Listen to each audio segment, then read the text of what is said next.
Hi guys, it's Susan here. I hope everybody's doing okay, especially with this pandemic going about. It's been going on for quite a while now, isn't it? Speaking of pandemic, I'm going to share with you my story of when I contracted COVID-19.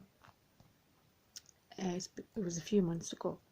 It was probably beginning of middle February. I started noticing my nose. I don't know why, but my nose got really sore inside, and I didn't think nothing of it. I just kept putting Vaseline and all that up inside it to try and lubricate it a little bit. So that went on for about 3 weeks, maybe. The pain was pretty sore, and then kind of end of March, beginning of April, I started to get really sick. I wasn't, thank God, I wasn't at the stage where I was struggling to breathe or anything, or that I needed hospital admission. Thank God I didn't need any of that. I had mild to moderate symptoms, but at the same time they were pretty not nice at all. My symptoms after, when my nose got better, when the pain went away, actually my nose is itching now and I'm talking about it, I started to get like flu cold like symptoms, and I thought it's probably just a cold. Before all this and in between all this, my sister-in-law had died, and quite suddenly, and I was putting it down to the shock and grief and everything, because it was quite sudden. She never died of coronavirus or anything like that. It was just sudden. I'm not going to go into detail about it. So I put it down to having like my cold, and that I put it down to her death being quite sudden, the funeral and everything. My throat was absolutely killing me. It was like glass in my throat, and every time I swallowed, it was just horrendous. The pain when I ate something and when I drank, when I would swallow, it was pretty sore. The aches and pain were horrendous. I was getting them down the front of my legs and the tops of my thighs, but then a week to two maybe later, my thighs burned me, like as if I had really bad sunburn, and it got really worse at night. And at one point my legs were literally, and I mean literally, on fire. I had to go into the bathroom. This was like 2 in the morning. I had to go into the bathroom and put like a damp cloth on my thighs to try and cool it down, and I took the cloth away and you could literally see the steam coming off the cloth. My legs were on fire. So a doctor came out to the house, because I had phoned the NHS 111, because I'm here in Scotland. It was like the NHS out of hours for anybody that's not living in the UK, that's not watching this. She didn't know why my legs were like that. She just put it down to coronavirus. Then the pains in my lungs. Every time I kind of exhaled and exhaled out, the pain in my lungs was unreal. And then the chest pains as well, but I wasn't struggling to breathe or anything. It was just, like I said, it was mild to moderate symptoms, but still pretty frightening at the same time. obviously I self-isolated in the bedroom and that, and you know, I didn't want my husband and my children to get it, and I was scared. And I was scared because,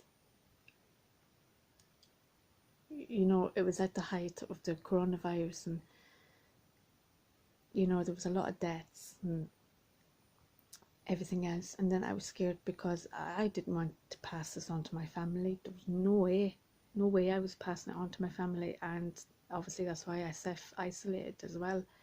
But I was so scared because it's so easy to catch it.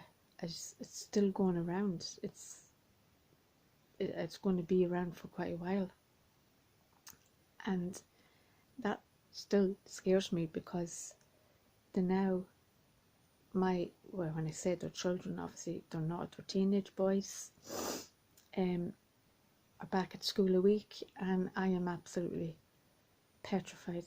I know you're probably thinking, well, why did you send them to school? But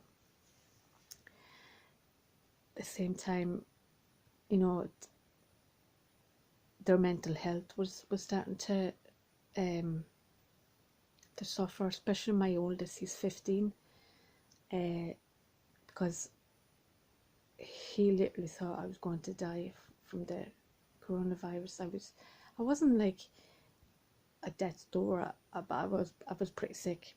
And as I said, obviously I wasn't hospitalized, but I was pretty sick. I was in my bed the whole time, and he really got a fright from it, and he got pretty depressed, and he wouldn't even go outside the door. All through lockdown, from when school finished up the middle of March, and like as I said, school's only went back last week. He didn't go outside the front door. He didn't even step his nose out the door. He wouldn't even go up to town. He literally locked himself in his bedroom, and that was him.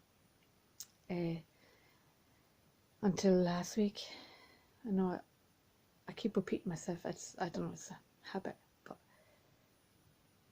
yeah, it was a big step for him going out. But anyway, yeah, it was pretty scary. Still, like I said, it's still scary because it's still going about. The now, like I'm hearing on the news, I'm hearing it with my kids coming home from school. We don't we don't social distance. We don't need to wear masks in school, and you know, they're up to town. Obviously they've got to wear masks in the shops and that, but I don't see why they shouldn't have to wear them in school as well. I know I'm probably getting away from my story, but you know, it's still talking about my family and how they've suffered with it as well. The now I've got cold-like symptoms, and I don't know if you can catch this again. I don't know if you're immune to it. I don't know if it's still lying in my system. Since Wednesday last week, I've been experiencing a sore throat again. The runny nose, not so much a cough. I don't know if I mentioned that. My symptom, the cough as well. It wasn't continuous, but it was like, it was like when you coughed, I sounded like whooping cough kind of thing. Yeah, like since Wednesday I've been experiencing flu cold like symptoms again, and like I said, I don't know if it's still in your system. I don't know if you can get it again. I don't know, and I'm pretty scared about it because my youngest, when he got up this morning, he was feeling sick and dizzy, and I don't know whether he got up out of the bed too quick or something. But I took his temperature, and I gave him a sugary biscuit to kind of get his sugar levels down, but he's fine, and the school haven't phoned me, so I'm assuming he's alright. I mean, I probably could have kept them off, but if I have to phone the school, I have to keep him home for 2 weeks because he'll have to self-isolate and all that. But anyway, yeah, that was my story about me experiencing coronavirus, COVID-19, whatever you want to call it. Yeah, it was pretty scary. And like,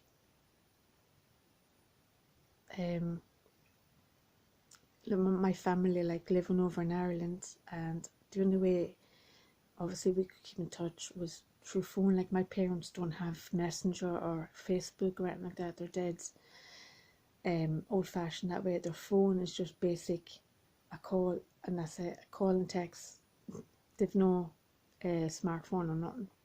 So I had been texting my sisters through Facebook and Messenger and all, saying I had a doctor every day of the week as well. So I was phoning my sisters to tell my mother, because it's quite expensive to be phoning Ireland every day, and obviously Facebook is Messenger is free in that. But yeah, I've been texting my sisters every week, every day, and saying I feel this and I feel that. And at one point I just felt like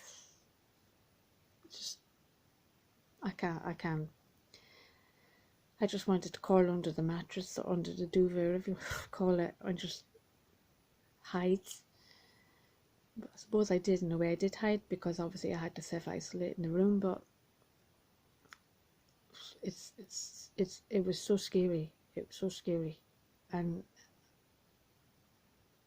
I don't know whether you'd call it, but I'm kind of a high risk, even though I've had it. But I'm a high risk because I made a video last week. I don't know if anybody's watched or anything, about I'm blind, and I spoke about how I became blind. Well, I tried to explain it myself a little bit, but anyway, I'm not getting away from the story of me having coronavirus. But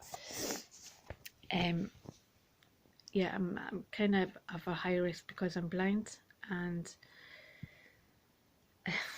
I'm not going to say, oh, I got it from this person or I got it from that person. I don't really know how I got it, but I could have caught it at my sister-in-law's funeral. Who knows? I don't know. But all I know is I got it, and it took me a while to recover. And even my recovery, you know, the exhaustion, you're constantly tired, and trying to sleep at night, the pain in your legs, the pain in your thighs.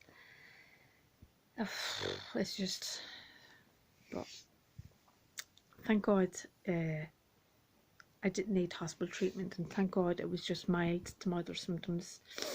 You know, when you, well, obviously I can't see the telly, but when you hear on the telly with people needing ventilation and all that, it's so sad.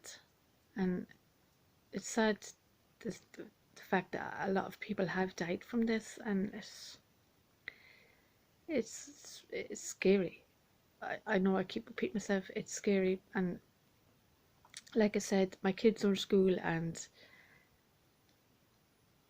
I dread it. I dread sending them to school, but I've got to send them to school, because it's the government. The government are saying you've got to send your kids to school and all this, but at the same time, you know, we can keep them off if I wanted to. But I'm thinking, you know, teenagers need to be teenagers, and their mental health was suffering. And I thought, you know, to go back to school and have a little bit of normality back in their life, and get to meet their pals and their friends, and do teenage things and talk and stuff like that. But you know, when my kids come home from school, I don't even know what time it's, because obviously I can't read the time, but I don't know, I think they should be back home in the next half hour. They're usually home for about 4. And you know, my youngest son goes to a special needs school.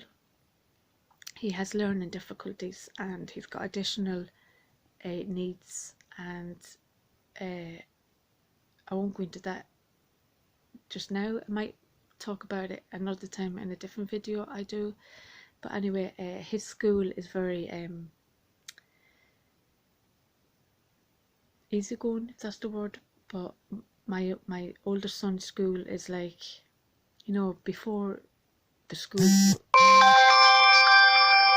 text message, before the schools were coming back, we were getting letters from the school saying, "Aye, we've got social distance in place, and we've got this in place, we've got that place." Da, da, da, da, da, da.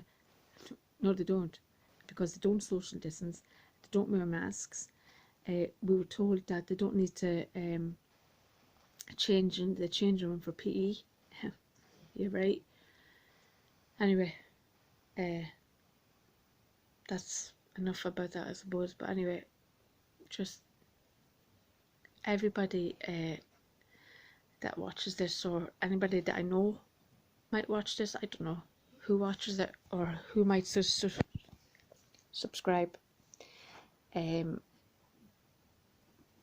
Just, I don't even know what I was going to say.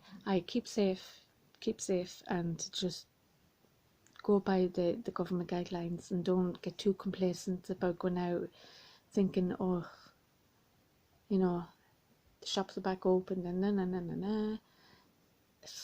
there's still a pandemic on about. Anyway, just, I don't know what to say now. Just anybody that's watching, just thanks for watching, and if you can, please subscribe. Or just even like a comment, or just like a comment. Just, oh, what's wrong with me? Like, press the like button. If you want to comment, I don't mind. I'm kind of relatively new to this, so yeah, I wouldn't mind a resubscribe here and there, now and again. Just thanks for listening, thanks for watching, and keep safe, everyone, and I'll see you again soon.